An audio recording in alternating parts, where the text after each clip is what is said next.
Halo, selamat pagi.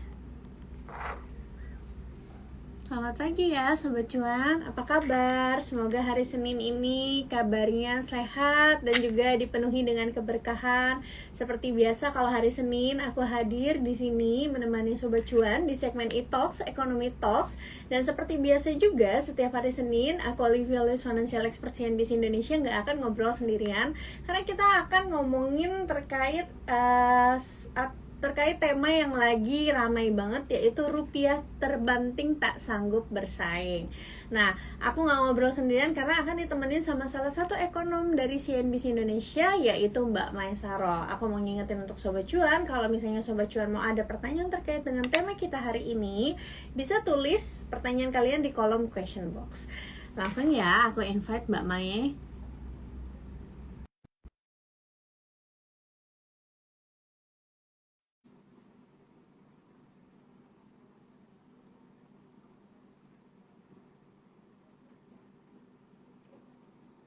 Halo Ci Alin, halo Mbak Mae, selamat pagi. Halo Kak Olive dan Sobat Cuan semuanya. Gimana kabarnya? Sehat-sehat Baik semoga Mbak ya. Mae. Baik Mbak Mae, sehat kan? Alhamdulillah sehat sih. Lebih sehat daripada rupiah sepertinya. Oh gitu. By the way, ini kita sebenarnya hari ini mau ngegosipin apa yang kita gosipin Jumat kemarin Iya. juga ya, bukan di kantor sih lebih tepatnya. Jadi kalau kita di kantor gosipinnya tuh bukan gosipin orang tapi gosipin ekonomi ya Mbak Mae ya. Karena Betul betul. ternyata seru banget, banyak yang aku belum tahu gitu ya. Jadi pengen dielaborasi lagi hari ini supaya Sobat Cuan juga banyak tahu, banyak pengetahuannya terkait dengan ekonomi kita saat ini, terutama rupiah ya, kondisi rupiah saat ini. Karena kita tahu nih, rupiah tuh udah nembus level psikologis 16.400. Bahkan di bank tertentu kemarin ada yang sampai 16.700 gitu ya Mbak Maya. Tapi itu di bank ya. At the end itu di kisaran 16.400 sekian gitu. Nah, kalau menurut tanggapan Mbak Maya ini seperti apa sih? Kalau kita lihat memang ya, Kak Olivia dan mungkin Sobat Cuan ini rupanya di was-was semua orang ya, karena tiba-tiba nih melemah terus. Dulu mungkin di awal tahun orang nggak bakalan menduga, mungkin bahkan sebelum bahkan awal tahun ya, mungkin setelah Februari, setelah pemilu, orang tidak akan menyangka bahwa rupiah ini bakalan 16.000 sampai 16.000 ya, apalagi 16.400 ya. Membayangkan 16.000 aja kayaknya dulu menakutkan sekali.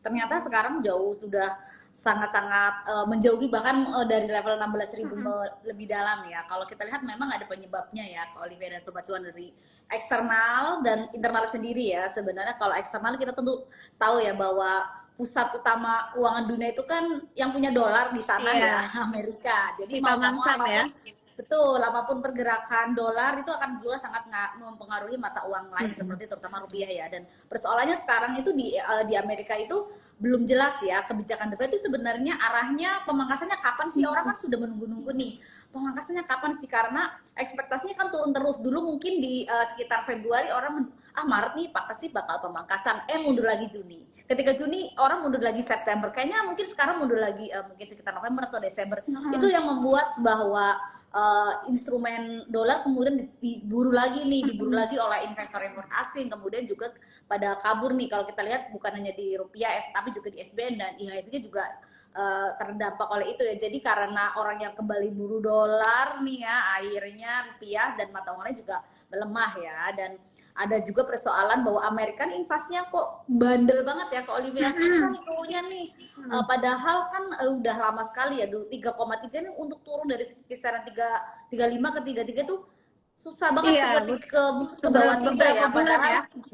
Padahal harapannya itu kan di 2% ya. Sementara ini jangan lupa bahwa Amerika akan ada pemilu nanti di November ya. Biasanya kan kalau pemilu pasti belanjanya banyak dong. Banyak pemerintahnya juga banyak, dan kemungkinan itu yang inflasi Amerika pun masih akan bandel nih, susah nih turunnya. Jadi kemungkinan kalaupun turun sekarang ekspektasinya sekarang cuma 1 kali, dari dulu kan sebenarnya 3 kali ya. Tiga sekarang jadi 1, turun mundur lagi ke November. Nah, mungkin itu jelas satunya. Dan yang jangan lupa juga ada persoalan di internal juga nih.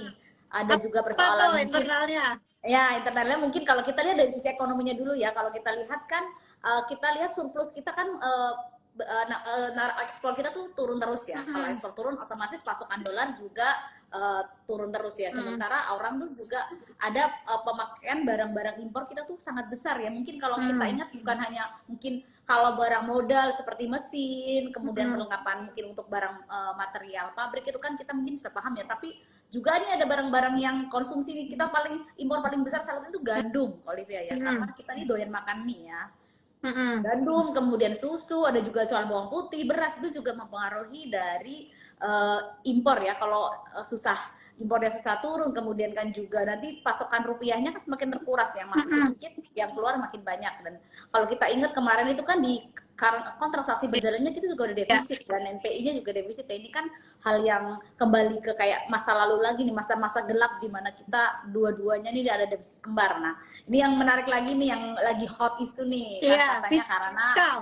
fiskal nih, karena Ah, katanya khawatir nih investor asing jangan-jangan iya, ini belanjanya membabi buta, iya, kemudian defisitnya naik di atas iya, 3%, kemudian iya, juga di ada atas utang. 30. Nah, ini persoalan kan orang jadi kemudian bertanya-tanya ya, apalagi kemarin kan kita ingat ya, Morgan Stanley juga sudah Iya. memperingatkan hal yang sama ya, bahwa ada nih kemungkinan dari karena programnya mungkin fiskalnya sangat ekspansif, Mm-mm. kemudian dalam mungkin 2 atau 3 tahun tahu-tahu rasio utang kita udah jebol nih, karena mungkin Oke. kalau Sobat Cuan tahu pasti ya ada batasan kan kalau di Undang-Undang Keuangan Negara itu defisit anggarannya 3%, sementara rasio utang tuh 60%, sementara kalau kemungkinan belanjanya digeber, apakah sanggup 3% dan Mm-mm. rasio utangnya segitu? Karena Mm. terus terang untuk mengharapkan pajak naik drastis itu agak susah ya, Iya. Olivia ya. Udah konsumsinya sedang melandai, daya beli Mm-mm. juga turun, globalnya juga seperti kayak gini, komoditasnya melemah, jadi mungkin kan agak susah kalau bertumbuh. Kita jangan harapin pajak dalam kondisi normal ya, karena Mm-mm. dalam kondisi normal pun naiknya cuma sedikit sekali gitu,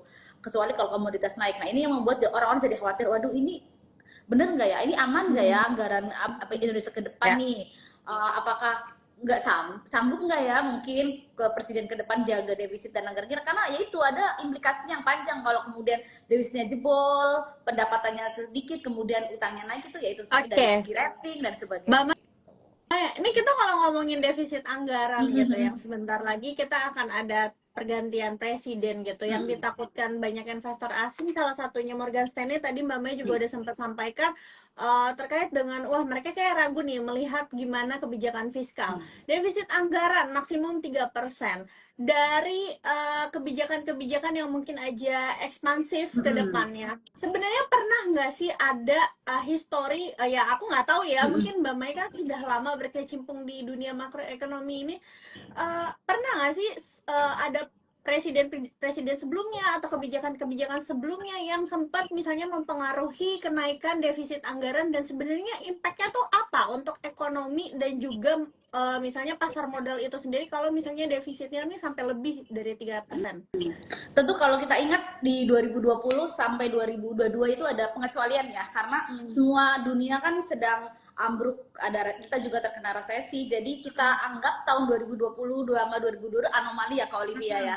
Nah, karena ekonominya kan mandek, gak ada aktivitas ekonomi. Tidak mungkin pemerintah itu menaik pajak secara besar-besaran ya. Dan karena aktivitas ekonominya mandek, pasti pendapatannya juga kurang, Iya, penerimaan pajaknya juga berkurang. Nah, pada saat bersamaan itu kan ada butuh belanja banyak nih, beli vaksin yes. untuk merawat orang sakit yang kena COVID. Akhirnya itu Kasih belanja BLT ya. diperbolehkan. Ya betul, diperbolehkan untuk di atas 3% ya. Kalau kita ingat 2020 itu kan 6% ya, tapi dengan cepat memang kembali. Nah, itu kan sebenarnya pemerintah harus mengeluarkan perpu karena itu kan undang-undang, dan sementara ini ada kondisi yang istilahnya gawat darurat ya, dan ini kita maklumi saja karena tidak hanya di Indonesia ya Kak Olivia ya, karena ini bukan masalah pengelolaan anggaran yang tidak becus atau sebagainya, karena ya dunia memang seperti itu dan kita harus Isinya pahami. ya. Nah, ada persoalan sebenarnya menarik di awal pemerintahan Pak Jokowi juga, agak-agak bikin deg-degan ya Kak Olivia ya, karena kalau kita ingat pemerintah pas itu tuh menaikkan target pajak tuh luar biasa, hampir 20%. Karena Pak Jokowi ingin, karena pemerintahan biasanya di presiden tahun pertama pasti pengennya langsung geber ya. Kalau kita ingat Pak Jokowi itu ekspansif sekali di anggaran Infrastruktur. infrastruktur gitu ya. Kemudian ada beberapa bansos. Nah, itu kemudian membuat belanjanya nih bengkak. Sementara dari penerimaannya nggak bisa menjaga untuk mengimbangi apa namanya belanja-belanja ini pendapatannya, kalau kita ingat karena target pajaknya terlalu tinggi, belanjanya sudah jalan, pendapatannya tidak bisa mengikuti, akhirnya defisitnya pas itu memang sempat sangat mepet ya ke 3% ya di Desember. 2,8 ya kalau nggak salah ya. Ya 2,8 sempat sebenarnya di 2,9 itu kan udah bikin was-was ya karena ini kan dalam sebenarnya di 2015 tuh mungkin kondisi normal ya, kalau kita ingat 2020 kan memang nggak normal, 2021 nggak normal gitu. Tapi ini kan kondisi normal yang harusnya bisa dimatangkan dengan sama, jangan sampai nih anggarannya melebar kemana-mana, belanjanya ketinggian, pendapatannya lemah, sementara nanti utang jadi satu-satunya cara. Padahal nih kalau utang itu kan ada konsekuensinya ya. Kalau kemudian orang nih, negara lain kita tahu nih, Indonesia lagi butuh duit nih, karena butuh banyak belanja, pasti kita takutnya akan di corner ya, di corner market. Jadi nanti yieldnya mintanya ketinggian. Nanti kan sementara kalau yield ketinggian, kita kan bayarnya nggak tahun itu aja ya, Olivia ya. Ada nih yang panjang 5-10 tahun ini. Nanti dampaknya beban bunga utangnya juga naik ke depan gitu. Ini yang harus juga waspadai. Dan biasanya kalau urusan defisit, prudent soal kehati-hatian APBN, kemudian utang itu World Bank dan IMF agak galak ya, dikit biasanya agak semprit gitu. Nanti kalau kemudian ada beberapa lembaga multilateral yang sudah mengingatkan, takutnya kan investor jadi ragu-ragu, aduh males investasi di Indonesia ini kalau kayak gini, kita keluar aja nih. Nah ini yang membuat takutnya outflow besar-besaran, dan kalaupun kita mau ngeluarin SBN biasanya mahal gitu. Oh iya. Karena dilihat juga dari kualitas kreditnya itu sendiri. Betul. Ya, sama aja kayak kita kalau kita misalnya secara historis, misalnya skor kredit kita misalnya kurang baik atau meragukan, pasti bank juga kasih kita bunga yang lebih tinggi dari orang lain yang skor kreditnya lebih baik, histori hutangnya lebih baik. Sama juga seperti sebuah negara, kalau negaranya itu makin aman dan lain-lain, contoh kayak Singapura, dia punya bunga hutangnya kan lebih kecil, jauh lebih kecil dibanding Indonesia gitu ya.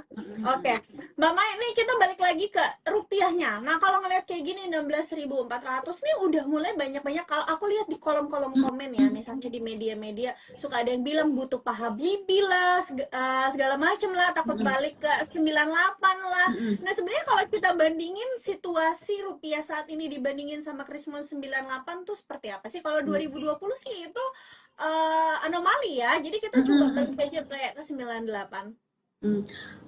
Kemarin tuh sebenarnya ada tulisan menarik ya kok Olivia, soal sebenarnya apa sih yang terjadi di mata uang Asia, terutama Indonesia. Karena kok gelagatnya mirip 98, padahal kalau kita ingat 98 kan ada krisis. Ada pemicu yang sangat luar biasa, tapi ini kenapa tiba-tiba sangat melemah, sementara ini nggak ada krisis. Justru kan lebih bahaya. Kalau kita krisis kan kita udah tahu nih, ini penyakitnya apa, kita harus disembuhkan bareng-bareng, yuk kita cari solusinya. Sementara kalau kayak gini kan kayak masih meraba-raba ya kok Olivia ya. Kalau mungkin di 9798 kita juga harus ingat ya, itu kan krisis yang multidimensi ya, nggak hanya currency ya. Kita ingat dulu tuh ada persoalan sosial, ada politik juga, kemudian juga luar biasa persoalan gonjang-ganjing pemerintahan, itu yang membuat rupiah itu under pressure sekali ya, kalau nggak salah turunnya ya. Kita ingat mungkin dari 2.500 kemudian meloncat sempat ke 19.000, 18.000 ya, karena, dan jangan lupa juga ya bahwa kurs pada saat itu pun kita awalnya rendah karena dulu kita mungkin ingat ya kebijakan devisa, kontrol devisa ya, ada peg rupiahnya di segini, tidak sesuai market. Jadi ketika pertama kali rupiah di 98 di 97 dilepas ke market itu kan langsung naik drastis ya. Sementara kan sebenarnya kalau sekarang emang sudah mengikuti pola marketnya gitu. Tapi ya itu masalahnya, kalau sekarang ini kita sebenarnya ada apa sih? Sebenarnya apakah memang sebenarnya ini yang terjadi atau ada hal yang lebih buruk kah atau apa gitu? Kalau 98 kita belum tahu ya. Ya belum tahu. Kalau 99 kita dengan mudah ya, karena ini ada rentetan dari kasus di Thailand, ada soal utang, pembengkakan utang perusahaan yang sangat besar-besar gitu ya, dan ada persoalan sosial politik juga. Jadi sudah ketahuan masalahnya. Kalau sekarang kan memang kita mungkin menduganya eksternal, tapi jangan-jangan ada loh persoalan yang mungkin kita tidak tahu, dan membuat kepercayaan dari investor dan kemudian pengusaha dan mungkin masyarakat juga turun. Yang ini yang membuat rupiah susah banget untuk menguat gitu kayak Olivia. Iya, soalnya kayak gini Mbak Mai, Oktober tahun lalu ya, Mm-mm. kan kita kalau misalnya ngomongin rupiah biasanya ada hubungannya sama yield obligasi juga kan. Iya. Nah, kita juga pasti kan harus compare yield obligasi Indonesia sama US Treasury gitu, yield obligasinya Amerika.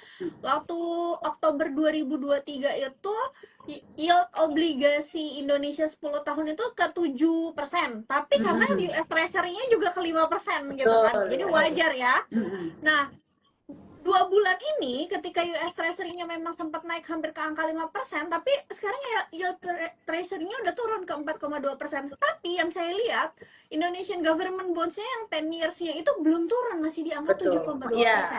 Mm-mm. Berarti kan ini gap-nya makin jauh, asingnya walaupun di luarnya US Treasury-nya udah makin mahal ya kan, kalau yield turun berarti harga obligasi Mm-mm. naik.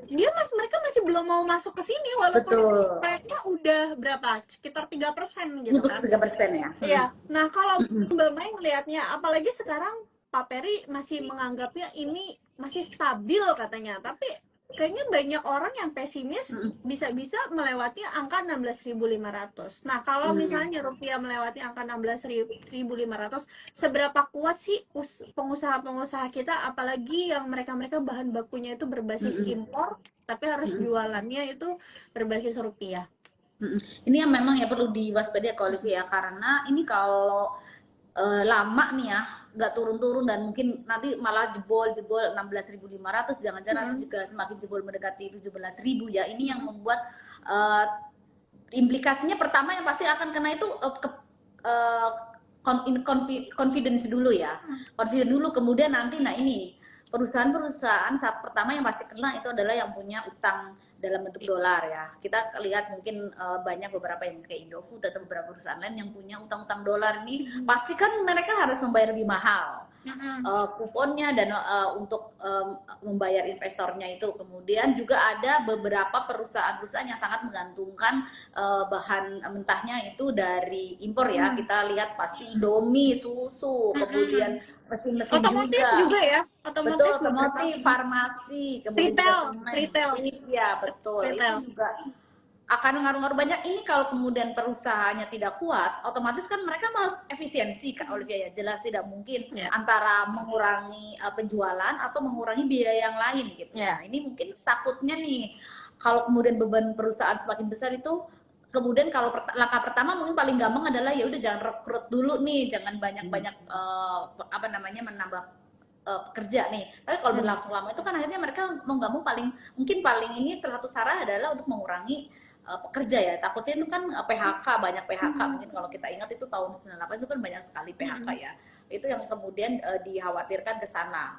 Karena kalau nggak kuat nih, karena bagaimanapun mungkin kalau dulu beli gandum 1 ton 10 juta harus 20 juta, itu kali berapa itu kan lumayan sekali ya. Itu kan, nah beban-beban seperti itu dari belum lagi utang, kena inflasi juga, dolarnya mahal, ongkos mungkin pengirimannya lebih mahal, itu yang menjadi bertumpuk-tumpuk. Dan mungkin yang paling gampang adalah menaikkan harga. Tapi apa kemudian kalau dia menaikkan harga dengan mudah diterima Ada daya masyarakat? belinya atau enggak? Betul, jangan malah ditinggal gitu kan. Saingannya nggak naikin harga, ya udah kita memang dalam hal ini perusahaan harus sangat-sangat jeli. Makanya kalau perusahaan itu mintanya bahwa rupiah itu kan stabil ya, tidak naik turunnya sangat drastis dan bisa diprediksi. Jadi mereka kan juga butuh rencana bisnis yang matang untuk ke sana.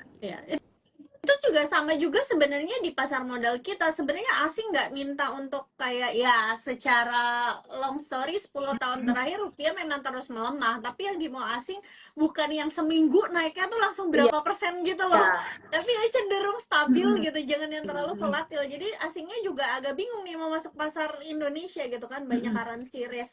Nah ini menarik tadi yang sempat Mbak Maya tuh ada sempat sampaikan ya, terkait dengan ada potensi misalnya PHK atau misalnya sebelum PHK kemarin juga kita ada sempat ngobrol, katanya ada mulai beberapa perusahaan besar yang mereka udah nggak memberlakukan lembur lagi, Sobat Cuan. Ketika udah nggak memberlakukan lembur, artinya beberapa pekerjanya pendapatannya itu berkurang, dan kita tahu sekarang apa-apa lagi mahal.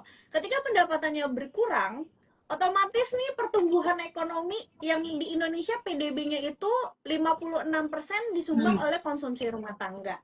Nah, Mbak Maya melihatnya seperti apa nih? Kalau misalnya pendapatan stagnan, ini kita jatuhnya stagflasi ya, tapi harga-harga bahan baku terutama yang impornya naik gitu. Artinya sebenarnya masyarakat kita juga rentan kan, terutama kelas Iya. menengah yang berpotensi bisa turun justru ke kelas bawah.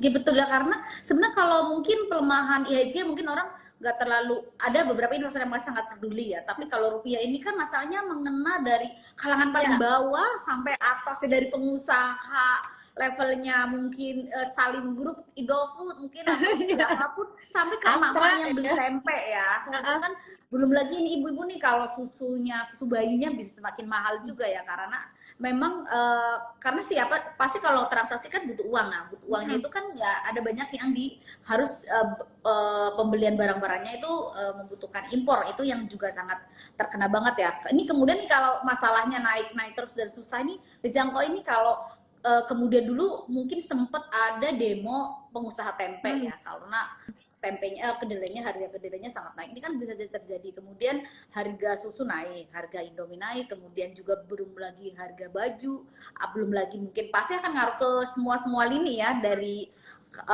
karena kalau bahan bakunya naik pasti otomatis barangnya juga nggak mungkin, masa harganya stabil itu agak nggak masuk akal ya, pasti juga naik. Sementara di sisi lain pendapatan orang ini nggak, yaitu mungkin nggak ada yang lembur, kemudian juga mungkin bisa jadi jam kerjanya dikurangi, itu kan ngaruh ke pendapatan. Memang ini menjadi domino efek yang sangat Ya. panjang ya, karena efek currency itu yaitu mengena dari semua lapis orang. Kalau Hmm. kemudian nanti lama, kemudian ini kan seberapa, pertanyaannya apakah kemudian kita tahan dengan rupiah yang sedalam ini, penurunannya seberapa lama sih kita akan bertahan gitu. Ya. Tapi Mbak Maya melihatnya sebenarnya sekarang apa sih yang perlu dilakukan sama Bank Indonesia untuk mengendalikan ini? Apakah cadangan yang dipegang BI dolarnya ya udah dibuang aja untuk menambah, maksudnya mengurangi kepemilikan dari dolar itu sendiri, atau sebenarnya harus ada langkah-langkah lain yang perlu dilakukan, misalnya apakah naik suku bunga lagi, atau justru kalau naik suku bunga juga sebenarnya berbahaya, karena tadi aku juga sempat baca nih Mbak Maya, NPL dari kredit rumah tuh kalau nggak salah naik sekitar 14%-an. Bukan ke angka 14% ya, maksudnya kredit macetnya tuh naik 14%, itu satu.